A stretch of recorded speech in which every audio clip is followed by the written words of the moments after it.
नमस्कार दोस्तों, आप सभी का दिली स्वाद विद तमन्ना की आज की रेसिपी में स्वागत है। देखिए, बहुत सारे लोगों को क्या रहता है कि आटा बोलते हैं कि हमारा आटा सॉफ्ट नहीं गूंदता है, या आटा अगर हम गूंद भी लेते हैं तो रोटियां फूली हुई नहीं बनती हैं। बहुत सारी शिकायतें रहती हैं। तो आज मैं आपको एक परफेक्ट सा सॉफ्ट सा आटा किस तरीके से लगाएं वो ही मैं आज आपके साथ रेसिपी शेयर करूंगी कि हम एक अच्छा सा आटा किस तरीके से लगाकर तैयार करें ताकि हमारी जो रोटियां हैं वो बहुत ही ज़्यादा नरम और बहुत ही ज़्यादा फूली हुई बनकर तैयार हों। क्योंकि रोटियां हमें नरम ही चाहिए और पराठे हमारे थोड़े से करारे करारे अच्छे लगते हैं। तो आज मैं आपको कि आपकी रोटियां किस तरीके से अच्छी फूली और किस तरीके से रोटियां नरम रहती हैं और बहुत टाइम तक, ऐसा नहीं अगर आप जैसे मैं आटा लगा रही हूँ उस तरीके से अगर आप आटा लगाएंगे तो ये रोटियां अगर आप सुबह भी बना कर रखेंगे और शाम को खाएंगे इन्हीं रोटियों को, तब तक भी ये उतनी ही नरम होंगी, उतनी ही सॉफ्ट होंगी। तो बस आप मेरी पूरी वीडियो देखते जाएं और जैसे जैसे मैं आटा लगाते जाऊं वैसे वैसे ही आपको लगाना है। ये बहुत ही अच्छी रेसिपी है एक आटा लगाने की कि आप आटा किस तरीके से अच्छे से लगाकर तैयार कर सकते हैं। तो चलिए स्टार्ट करते हैं। तो सबसे पहले हमने यहाँ पे देखिए, जब भी आप आटा लगाएं मेन चीज़ क्या करनी है, आजकल थोड़ा सा आलस कर लेते हैं कि छोटा सा बर्तन ले लेते हैं, बाउल ले लेते हैं, उसी के अंदर आटा लगाते हैं। उसके अंदर आटा अच्छा नहीं लगता है, उतना सॉफ्ट नहीं लगता है, उतना नहीं लोच लगाया जाता है जितना हम एक बड़े से बर्तन में, परात में, भगोने में अगर लगाएंगे तो उसके अंदर जो लोच होता है वो बहुत ही परफेक्ट रूप से लगता है, अच्छा लगता है। और दूसरा उसका फ़ायदा ये भी है कि आटा इधर उधर हमारी स्लेब पर भी नहीं फैलता है। तो इसके एक फ़ायदा नहीं, 2-3 फ़ायदे होते हैं बड़ा बर्तन लेने के। और एक ही बर्तन में आप सूखा आटा भी रख सकते हैं और गूंदा हुआ भी आटा रख सकते हैं। तो चलिए आटा लगाना स्टार्ट करते हैं। तो सबसे पहले हमें चाहिए, यहाँ पे देखिए मैंने गेहूं का आटा ले लिया है, घर का पिसा हुआ। अगर आपके पास घर का पिसा हुआ गेहूं का आटा नहीं है तो आप मार्केट का आटा ले लीजिए। देखिए, मैं हमेशा घर का ही आटा यूज में लेती हूँ। मैं मेरी मम्मी से बोलकर, मेरी मम्मी गेहूँ को पहले अच्छे से धोती हैं, फिर उनको सुखाती हैं और फिर पीसती हैं। तो मैं अपनी मम्मी से लेकर आती हूँ हमेशा आटा। तो बस आप भी इस तरीके से घर का आटा अगर ले लेंगे तो बहुत ज़्यादा अच्छा है, वरना मार्केट का भी लेंगे लेकिन लगाएं आप इस तरीके से तो भी आपकी रोटियां बहुत ज़्यादा फूली हुई, बहुत ज़्यादा अच्छी बनकर तैयार होंगी। तो चलिए स्टार्ट करते हैं। तो सबसे पहले मैंने यहाँ पे आटा लिया है गेहूं का। अब हम उसके अंदर ऐड करेंगे सेंधा नमक। मैं यहाँ पे सेंधा नमक का यूज में लेती हूँ। अगर बहुत सारे लोग रोटियों में नहीं डालना पसंद करते हैं नमक, तो आप स्किप कर दीजिए। ज़रूरी नमक से कुछ ऐसा लॉजिक नहीं है कि नमक डालेंगे तो आपका आटा सॉफ्ट लगेगा और रोटियां फूली हुई बनेंगी, नरम हुई बनेंगी, बिल्कुल नहीं। ये तो सिर्फ एक फ्लेवर और टेस्ट के लिए होता है। मेरे घर में सब थोड़ी सी नमक वाली रोटियां पसंद करते हैं तो मैं नमक ऐड कर रही हूँ। अब इसके बाद हम इसको अच्छे से हाथ से मिला देंगे, नमक को अच्छे से मिला दें। और आटा देखिए, थोड़ा सा अगर हम आलस नहीं करते हैं तो छोटी छोटी चीज़ें जो होती हैं वो बहुत ही अच्छी होती हैं, थोड़ी सी नोटिस करने वाली होती हैं। तो आप अगर पूरी वीडियो देखें और अच्छे से मेरी बात सुने तो आपको पता चलेगा। देखिए, आटा जब भी आप लगा रहे हैं जिस टाइम का भी, तो उतना ही आटा लगाएं जिस टाइम का आप रोटी बना रहे हैं। एक्स्ट्रा आटा लगा कर मत रखिए, क्योंकि गूंदा हुआ आटा एक्स्ट्रा लगा कर रखने से क्या रहता है कि वो आटा हमारी सेहत के लिए फ़ायदेमंद नहीं होता है, थोड़ा सा अच्छा नहीं रहता है हमारी सेहत के लिए। तो अगर आप आटा उसी टाइम का, सुबह का सुबह, दोपहर का दोपहर और इवनिंग का शाम का शाम, रात का, तो उसी टाइम लगाकर तैयार करेंगी तो वो ज़्यादा अच्छा होता है शरीर के लिए। तो आटा आप उतना ही लगाएं जितनी रोटियां आप बना रही हैं। हाँ, इतना कर सकते हैं हम, जैसे कि सुबह बच्चे अलग टाइम पे जाते हैं, हस्बैंड अलग टाइम पे जाते हैं, हम अलग टाइम पे खा रहे हैं, तब हम वो आटा उतना लगाकर तैयार कर सकते हैं। ऐसा नहीं है कि एक ही आदमी का आप आटा अलग तैयार करें, बिल्कुल नहीं। मैंने बोला है कि एक टाइम का आटा चाहिए, आप उसको उसी टाइम में चाहिए आप 5 बार बनाएं, चाहिए 10 बार बनाएं, लेकिन एक टाइम का आटा आप एक बार ही लगाकर तैयार करें। दूसरी टाइम का जो आटा है, जैसे ब्रेकफास्ट का अलग तैयार कीजिए, लंच का अलग और डिनर का अलग। तो देखिए, नमक यहाँ पे मैंने मिला दिया है। अब हमें क्या करना है, एक बर्तन के अंदर सूखा आटा जो हम रोटियों पर लगाते हैं वो निकाल लेंगे। आटा आप चाहे 2 लोगों का लगाएं या आप 20 लोगों का लगाएं, आटा लगाने का तरीका यही होना चाहिए आपका, जैसे मैं अभी आपको लगा कर दिखाऊंगी। बिल्कुल सेम टू सेम ऐसे ही आपको आटा लगाना है।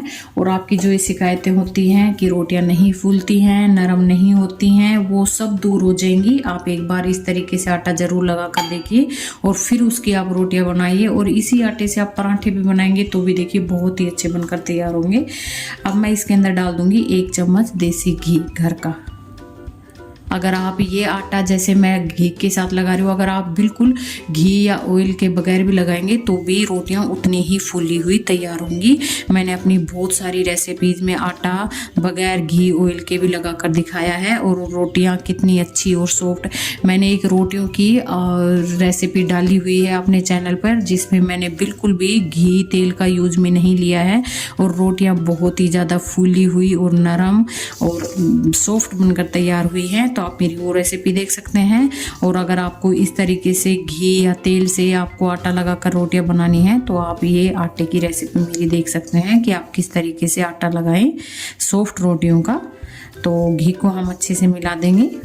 आपके पास अगर देसी घी नहीं है तो जो भी आप रिफाइंड ऑयल या बाहर का घी जो भी आप यूज में डेली रेगुलर यूज में लेती हैं वो ले लीजिए।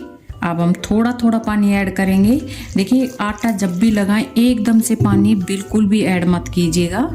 आटे का जो बैलेंस है वो बहुत ज़्यादा बिगड़ जाता है। वो या तो बहुत ज़्यादा गीला लगेगा या बहुत ज़्यादा लगाना पड़ जाएगा, क्योंकि हमें उसमें सूखा आटा डालना पड़ेगा तो बहुत ज़्यादा क्वांटिटी में लग जाएगा। तो अगर आप थोड़ा थोड़ा पानी ऐड करते जाएंगे और आटा लगाएंगे तो आपका बिल्कुल परफेक्ट आटा सॉफ्ट सा और बहुत ही सही क्वांटिटी में बनकर तैयार होगा। जब भी आप देखिए आटा लगाते समय आपको हाथ को बहुत ज़्यादा मतलब एक तरीके से हैवी कर कर आटा गूंदना है। मतलब हल्के हाथ से ऐसे आटा नहीं गूंदना है, ऐसे देखिए ऐसे आटा नहीं लगेगा। हमें हाथ को बहुत ही इस तरीके से टाइट हाथ से हमें आटा गूंदना है शुरुआत से ही। ऐसा नहीं कि बाद में आप टाइट हाथ कीजिए, शुरुआत से ही अगर आप करेंगे तो आटा बहुत ही अच्छा लगकर तैयार होगा।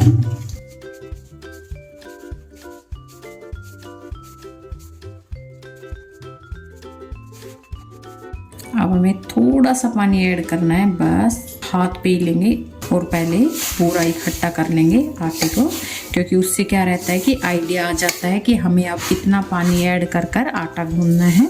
आटे को पहले इकट्ठा करना है। और इकट्ठा कैसे करना है, आटा हमारा जब इकट्ठा हो तो वो टाइट हो, उसकी जो कंसिस्टेंसी है वो थोड़ी सी टाइट हो।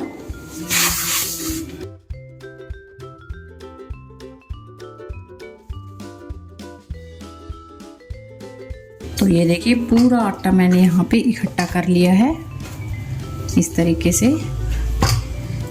ये देखिए ऐसे। अब हमें क्या करना है, जो इसकी जो कंसिस्टेंसी है वो देखिए इस तरीके की है। अभी ये देखिए अब ये टाइट है, लेकिन इतना टाइट नहीं है कि आपको इसमें पानी बहुत ज़्यादा ऐड करना रहे। बस हल्का सा हाथ पर लेंगे।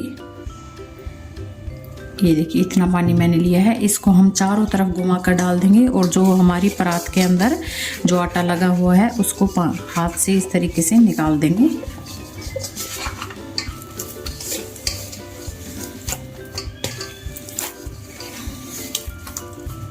और अब हाथ को देखिए मुट्ठी से ऐसे मुट्ठी बनाएं इस तरीके से और लोच लगाएं। जो इसमें मेन इम्पोर्टेंट चीज़ है वो यही है, लोच। देखिए लोच नहीं लगाओगे तो आटा आपका सॉफ्ट मुलायम नहीं लगेगा, रोटियां आपकी नहीं फूलेंगी, सॉफ्ट नहीं बनेंगी। और अगर आप लोच लगाएंगे तो आपका जो आटा है वो बिल्कुल सॉफ्ट लगकर तैयार होगा। रोटियां भी आपकी बहुत ज़्यादा सॉफ्ट मुलायम बनकर तैयार होंगी और एकदम फूली फूली रोटियां बनकर तैयार होंगी।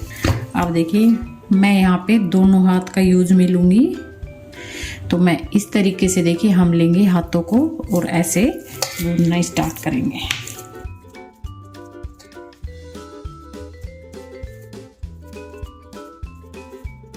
कम से कम 2 से 2.5 मिनट तक हमें ऐसे ही इसको गूंदना है।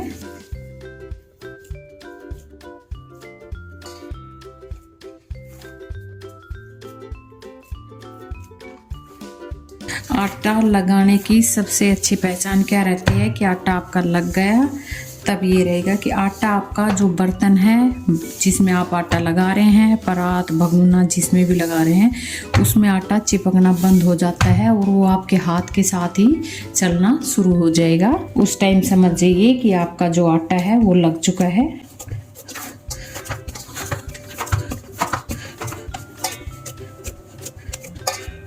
हल्का सा पानी हाथ पर ओर लेंगे, बस इससे ज़्यादा नहीं, और आटे पर इस तरीके से फैलाकर डाल देंगे।